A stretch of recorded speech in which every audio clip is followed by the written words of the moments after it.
Kali ini saya akan membahas mengenai potensi UMKM daerah. Jadi, pastikan tonton video sampai akhir ya. Memulai usaha di desa tentunya akan berbeda dengan memulai usaha di kota. Karena perbedaan perilaku konsumen dan kebutuhan konsumen baik di desa maupun di kota. Tidak semua usaha di kota dapat dijalankan di desa. Jadi, berikut beberapa potensi daerah yang berada di Kabupaten Kulon Progo. Yang pertama, yaitu potensi berasal dari sektor pariwisata. Dengan keindahan alam yang terpancar dari wilayah perbukitan, menjadikan daya tarik tersendiri untuk mengembangkan usaha di bidang pariwisata. Terlebih, saat ini orang lebih berminat dengan keindahan alam dan sejuknya udara di desa. Berikut beberapa wisata di daerah Kulon Progo. Yang pertama yaitu Taman Sungai Mudal. Yang kedua yaitu Waduk Sermo. Yang ketiga yaitu Bukit Nisis Linggo. Yang keempat yaitu Puncak Widosari. Dan masih banyak lainnya. Potensi yang kedua yaitu jual beli hasil pertanian dan perkebunan. Dengan banyaknya petani di desa, maka hal ini memberikan potensi untuk membuka usaha sebagai pengumpul hasil pertanian. Usaha ini juga dapat menguntungkan berbagai pihak.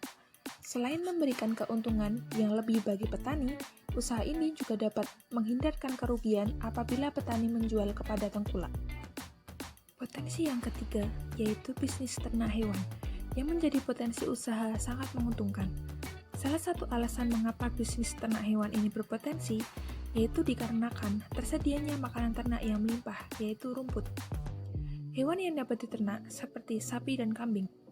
Walaupun modal yang dibutuhkan tidak sedikit, tetapi keuntungan yang dapat dihasilkan cukup menjanjikan. Yang keempat, yaitu potensi usaha dalam bidang kuliner. Mengapa harus kuliner?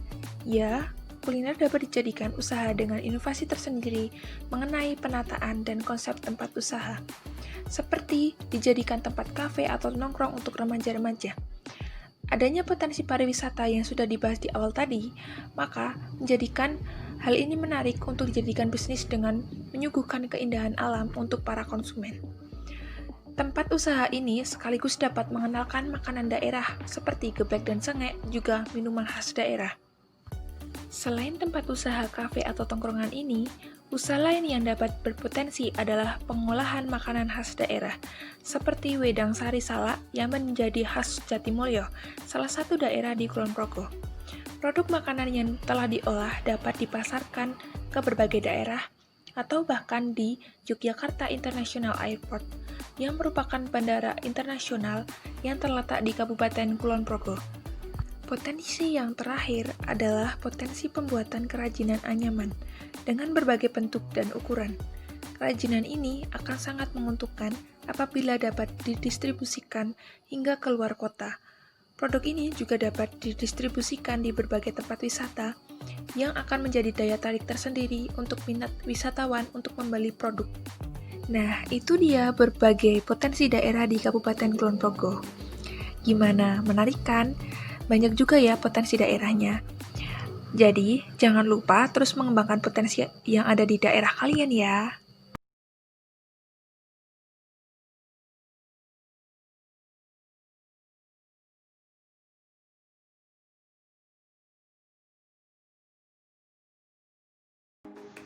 Aku tinggal di daerah yang memiliki luas sekitar 892,7 km kubik, yang sebagian besar terdiri atas dataran rendah yang digenangi oleh lahan rawa.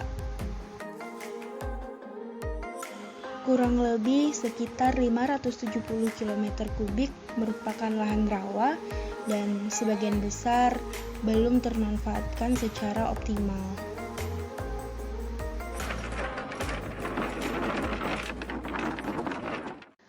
Luasnya daerah rawa juga bisa menjadi keunggulan jika dikelola dengan baik, tidak hanya untuk lahan pertanian, tetapi juga perikanan dan objek wisata. Seperti objek wisata yang satu ini, yaitu rumah terapung yang menyajikan pemandangan indah bagi para pengunjung. Setiap hari, tempat ini dipadati oleh pengunjung-pengunjung dari luar daerah. Dan kerbau rawa yang kandangnya berada di atas rawa. Inilah kotaku.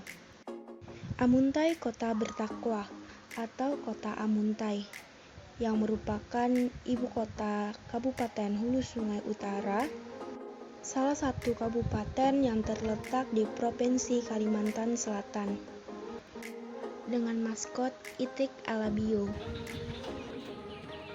Itik alabio adalah jenis itik yang hidup di daerah rawa-rawa. Itik alabio mempunyai ciri khas yang tidak dimiliki oleh itik lain. Itik ini dikembangbiakan di daerah Alabio, Kota Amuntai. Karena inilah, itik alabio dijadikan maskot Kota Amuntai, Kabupaten Hulu Sungai Utara. Pada malam hari, di Kota Amuntai terdapat pasar malam yang menjual jajanan khas Kalimantan Selatan. Pasar ini diadakan setiap malam Kamis dengan penjual yang berasal dari berbagai daerah di Kalimantan Selatan. Pada pagi harinya, tepatnya pagi hari Kamis, terdapat pasar kerajinan yang merupakan hasil kerajinan dari pengrajin Kota Amuntai. Ada kerajinan yang terbuat dari ilung atau yang dikenal dengan eceng gondok. Ada juga kerajinan yang terbuat dari purun, dari rotan, yang dibuat menjadi perabot rumah tangga. Masih banyak bagian dari kota kecilku yang masih belum bisa aku bagi. Inilah kota kecilku dengan sejuta keindahan dan sejuta cerita di dalamnya. Kota Amuntai, Kabupaten Hulu Sungai Utara. Kota Depok merupakan daerah perkotaan, yang mana Kota Depok memiliki potensi usaha, salah satunya adalah dengan membuka usaha warung kopi atau kafe-kafe. Dikarenakan Kota Depok juga cukup banyak terdapat kampus di sekitarnya, seperti Universitas Indonesia dan juga Universitas Gunadarma. Dengan adanya warung kopi atau kafe-kafe di sekitar kampus tersebut, akan memudahkan mahasiswa-mahasiswa mengerjakan tugasnya atau berkumpul bersama teman-temannya. Potensi usaha, Kota Depok juga memiliki potensi wisata. Salah satunya yaitu Masjid Kubah Mas yang terletak di Jalan Meruyung, Kecamatan Limbo, Kabupaten Kota Depok. Masjid Kubah Mas tidak hanya untuk beribadah, tetapi juga bisa dijadikan sebagai wisata religi. Masjid Kubah Mas diresmikan pada tanggal 31 Desember 2006 dan menjadi yang termegah di kawasan Asia Tenggara.